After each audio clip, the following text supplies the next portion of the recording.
Hey there folks, welcome back to another video. Today we're going to be taking a look at my most recent Halloween Michael Myers mask conversion, overhaul, rehaul, whichever you want to call it. It is a TOTS Boogeyman converted into a Halloween 2 mask. So without further ado, let's get into it. Alright guys, starting right off the bat, I want to disclose that this mask will not be for sale. At least at this moment in time. This mask is staying in my personal collection. There's a few reasons for that. One of which is I think I did a really good job and I like it. But this mask has a little bit more personal value because it was going to be used at one point in time for my movie, and I'll get into that history a little bit in a moment. But one of the other things is the eye, his left eye, our right side. There is an issue with that eye when there's an issue with it right now. But it's a lot more noticeable when it's in a kind of more neutral sitting position. The mask, and that's one of the reasons why this mask got turned into a Halloween 2 mask, because when it has that warlock stretch, it's a lot harder for you to notice it. When it's sitting in kind of a natural sitting position, when there's no stuffing going on, now it doesn't really have a severe warlock stretch right now, it's pretty subtle, but when it's sitting by itself with nothing in it, the eye cut is very noticeably off. It's supposed to come down a little bit further. You can see how much of this eyelid area you get to see. It's supposed to come down that much. This one, it's a little bit off, and I tried rebuilding it at one point and it didn't work. And I cut just a little bit more out of it to give it the correct shape, but it's just a little bit bigger than it should be, and that helped out.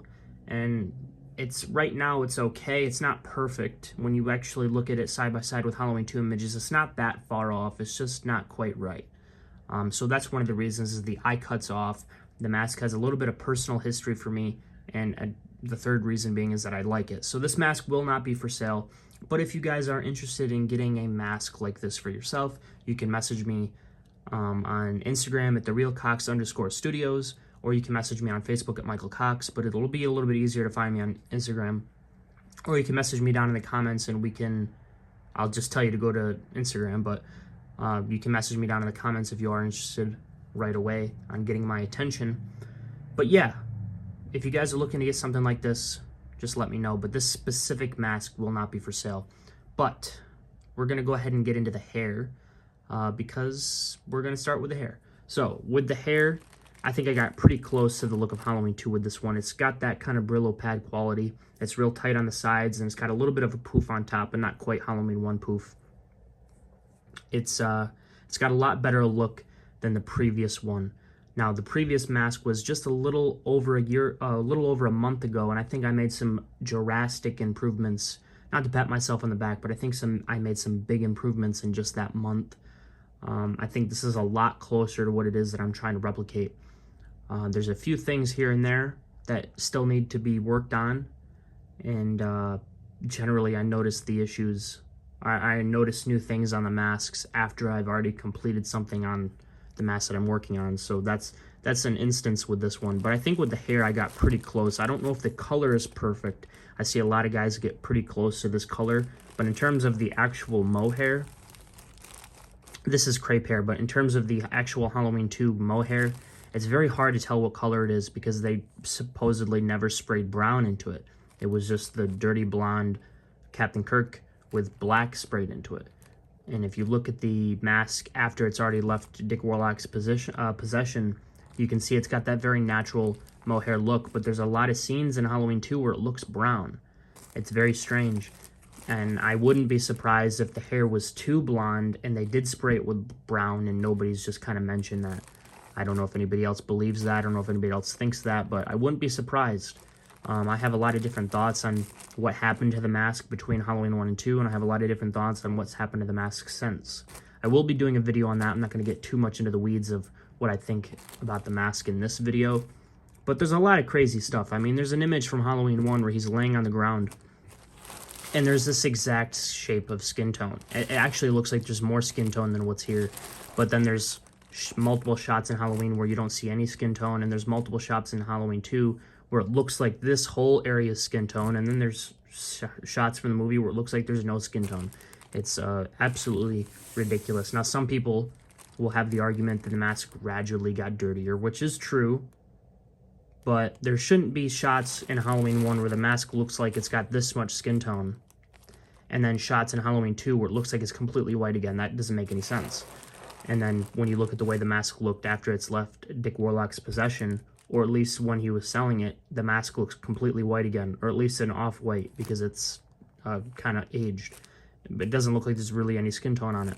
And I will throw images up to everything that I'm saying right now so you guys can have a little bit of, there's a little bit of substance onto what I'm saying, because of course I could just be saying things, but there's actually images that support what it is that I'm saying and why these things don't make sense. And there's, like I said, I will do a video on that, but let's try to stay focused on this mask here because that's one of the reasons why I love working on these masks so much, is because the original mask has such rich history and is so hard to replicate because it literally changes. There's so many different factors between the lighting, between so many different people wearing the mask, between the fact that the mask actually gets dirty. Like, Dick Warlock is the only Michael Myers in Halloween 2, and somehow the mask still looks different in every scene. It goes from being tight around the neck. I mean, look at just what happens when I do that. Look what happens to the nose. Just doing that, the mask looks completely different. The mask gets tight around the neck to being completely stretched out like this. He wears it with the collar completely up. He wears it with the collar completely down. The scene where he stabs the nurse, it's up and open like Halloween 1. The mask and the way that Michael is presented changes so much between Halloween 2, within Halloween 2 and within Halloween 1. And there's different severities to the Warlock stretch. There's times like this where the nose looks more stretched out. There's different severities to the Castle stretch. There's times where the stretch looks a little bit more nuanced, and there's times where the Castle stretch looks more severe. I think it's insane. And then you got the hair changing in every scene. That's more so a Halloween 1 thing than a Halloween 2 thing. Generally in Halloween 2 it looks fairly similar, except sometimes you don't see these and sometimes they stick out a little bit more. So the hair is pretty consistent in Halloween 2.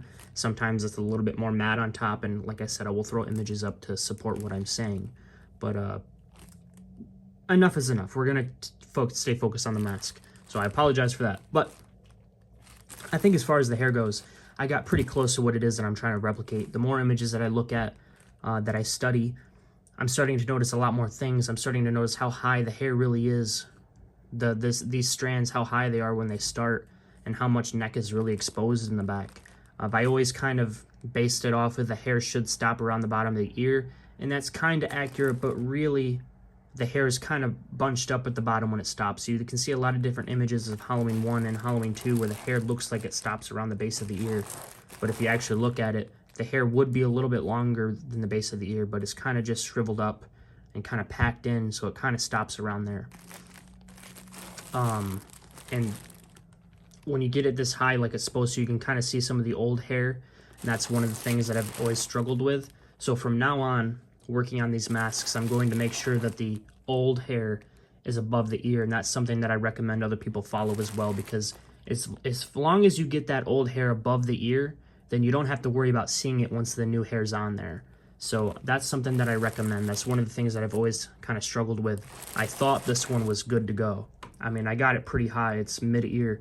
I thought it was good to go, and it still isn't high enough. Obviously, you're not going to go like this, but when you're selling these things and you're trying to make them look good for other folks, and you're trying to put as much time and effort into making it look like something specific, and people are spending their money on these things, you want to make sure that you're doing things as accurately and as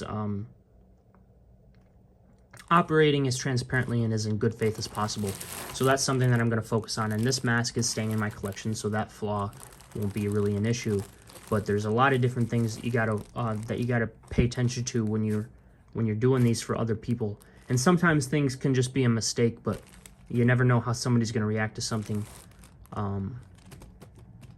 So luckily I haven't ran into that issue yet, but you want to make sure you stay clear of any big major mistakes, and learning things like this will kind of help you out in that regard.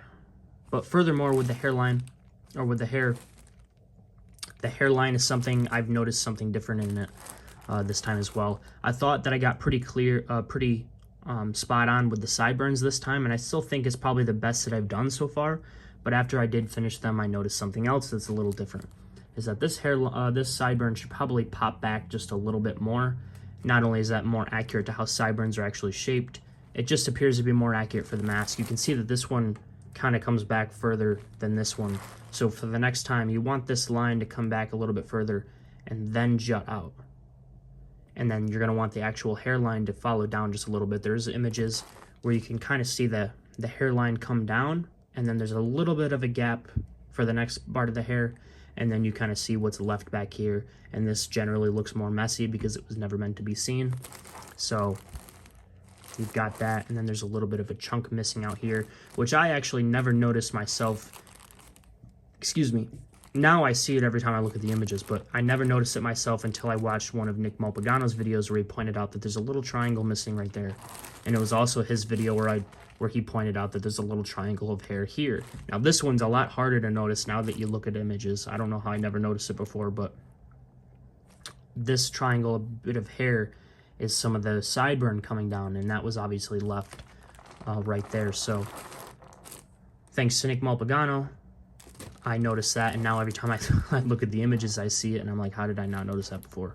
Speaking of the hairline, you'll see that the sculpted hairline is right here. Now, I made a conscious choice of pushing the hairline back further than the sculpted line. Now, the reason I'm okay with leaving it like this is because it was after I finished the paint scheme that I decided that I was going to keep this mask. So when I applied the hair and I decided to push it back, I was already under the impression that I wasn't going to be selling the mask. So that's why I'm okay with this sculpted line being here. Now, if I were to do any of these in the future, I would still push the hairline back, but the one thing that I would change is that I would go in here and add some liquid latex. Now, that's something that you're going to want to do before you do your base flesh tone. So obviously, once I decided to do this, it was a little too late for that. So for anybody who was wondering, or anybody who would like to get a mask such as this one, or like this one, I would go in with just a little bit of liquid latex to cover up that line, similar to how you do your H40 flashback masks when you cover up the cracks. Similar to that, it's a very thin line, so it should be pretty easy. You might even be able to do it with tacky glue, but I would recommend sticking with the liquid latex just to push that back a little bit further. Now, with the images that I was looking at, this one looked like it could have got pushed back further as well. But I didn't do that with this one. So yeah.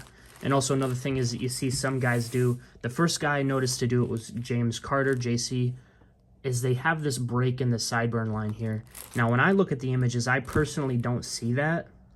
Not to say that I'm more accurate than James Carter, because that's definitely not the case. But I have seen a few other people do that, where they put the break in the line, and I'm not entirely sure if I see that. Like I said, I'm not saying that I'm more accurate than James Carter, but it's just something that I'm not really seeing, and I'm wondering why I'm seeing more and more folks do that. Because when I look at the images from Halloween 1 or Halloween 2, it does look like this is just a straight line to me.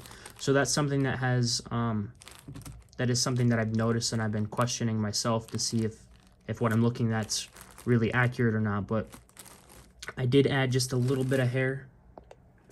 Just a little bit of hair in the sideburns. That's generally a step that I forget about, but I did add a little bit of hair in there. I actually had to do it twice because it didn't stick the first time properly. So I did just a little bit of that. And there is a little cut right here. That is accurate. If you look at the behind the scenes images of, or even in the movie, you can tell when they were done filming the movie and they went back in with the reshoots, when John Carpenter was doing reshoots, they added the scene where Michael jumps behind the couch and kills that teenage girl. There's a clear cut right here, you can see it, and there's a cut right here. And then also at the base of the mask, there's a little line right here, and it looks like there might be a cut started right there. It's kind of hard to tell if that's actually a cut or not, though.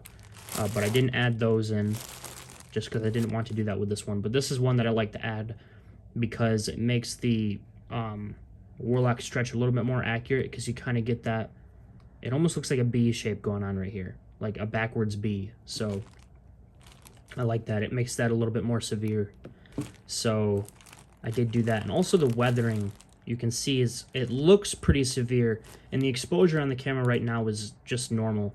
So I don't know why these look so dark, but that's always one of the things that I run into when I'm doing these videos, is the masks always look a lot dirtier than they are in real life. And it's very frustrating because I generally don't make the masks. I lean towards more clean masks than dirty. So it's very strange that my masks always look so grubby. But this one's not that dirty. But speaking of the dirt, I think I got the T looking fairly natural this time compared to the previous attempt. I think a lot of the dirt looks pretty natural around the nose and stuff. And I think the cheekbones look pretty good this time. I think this one might stick out just a little bit too far. This one might have went over just a little too far. I think this one's fairly accurate, and you got some grime underneath the eyes and stuff. All looking pretty cool. As far as the shape that I went with for the base of the nose, or for the tip of the nose, that's based off of one of James Carter's masks. He did a NAG Ultimate Cover Halloween 2 mask. I think like 2 years ago now. I had those images saved, and I really like the way that it looks. So I did go ahead and do that. So that is based off his work right there. I will disclose that.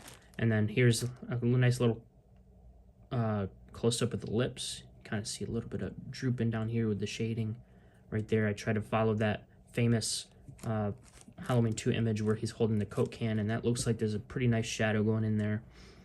Not too much skin tone underneath the, on the lips and underneath the lips. And then you get a little bit of that strong V shape right there. And then a few little dots that look like they're present on that Coke image, the Coca-Cola image. As far as the eyes go, or the eyebrows, there's a little bit of skin tone and a little bit of dirt mixed in right there. This eyebrow always makes me mad because on the Boogeyman masks, it's so flat. Like, it looks like in the mask, and no disrespect to Justin Mabry, James. There's no disrespect to Justin Mabry because he's a fantastic artist, but this eyebrow, every time I look at it, it looks like it had the 3D sculpt like this. Like, the eyebrow's actually rounded. If you were to look at the side of it, it's rounded. But this one always looks, real professional. My apologies. But it just looks flat. I don't know what's going on there. Now, this mask was already painted by me, and then it was stripped, so I made it worse. But even just in a starting position, that eyebrows always looks a little bit flat. But yeah, guys, that's pretty much it. I would normally do a shot of the mannequin, a shot of the mask on the mannequin or the bust.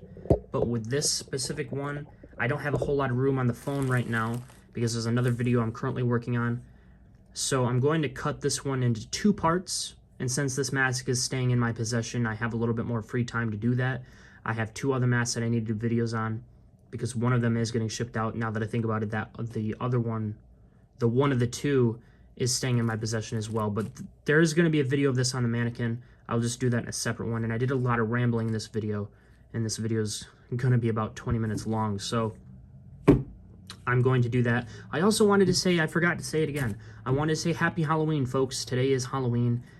October 31st, 2023. It is a fabulous day to be alive because it's always fabulous when it's Halloween. And hopefully I'm able to get this video up, done and dusted for today.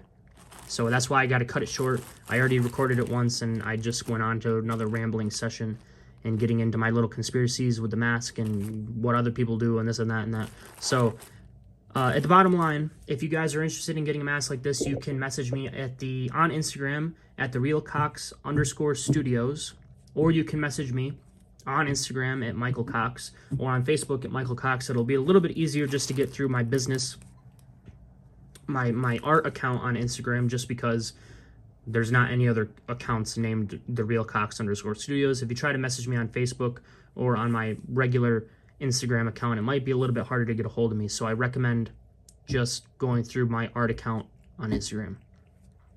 Also, if you want to message me in the comments, we can get something started there. I will end up just directing you to my Instagram because it just makes things easier than talking about everything out in the open.